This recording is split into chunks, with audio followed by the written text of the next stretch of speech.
সুমন নিশ্চয়ই শুনতে পাচ্ছেন। আমরা একটু জানতে চাই চট্টগ্রামে আজকে কি কি অনুষ্ঠান রয়েছে সেই খবরাখবর, এবং যারা কেমন জনসমাগম দেখছেন সেখানে, যারা শ্রদ্ধা নিবেদন করতে এসেছেন তারা কি বললেন, তাদের প্রত্যাশাটা কি? আমি এই মুহূর্তে রয়েছি চট্টগ্রাম জেলা স্টেডিয়ামে। এখানে জেলা প্রশাসনের পক্ষ থেকে মনজ্ঞ কুচকাওয়াজ এবং ডিসপ্লের আয়োজন করা হয়েছে। একই সাথে চট্টগ্রামের যে স্মৃতিসৌধ রয়েছে অস্থায়ী কাট্টলিতে, উত্তর কাট্টলিতে, সেখানেও কিন্তু শ্রদ্ধা নিবেদন একই সাথে আসলে চলছে।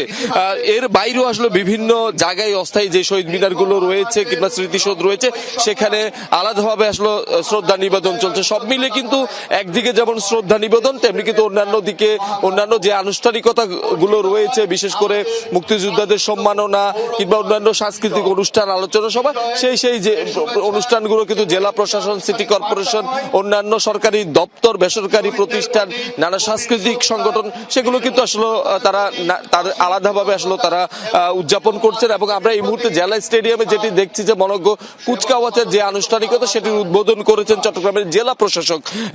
হয়তো অল্প কিছুক্ষণের মধ্যে যে আনুষ্ঠানিক কুচকাওয়াজ সেটি শুরু হবে এবং এটি শেষ করে মূলত বিভিন্ন স্কুল কলেজের যারা শিক্ষার্থীরা রয়েছেন তাদের যে মনজ্ঞ ডিসপ্লে, তারা সেখানে তাদের যে মুক্তিযুদ্ধের ইতিহাস বিভিন্ন দিক সেগুলো আসলে তুলে ধরবেন।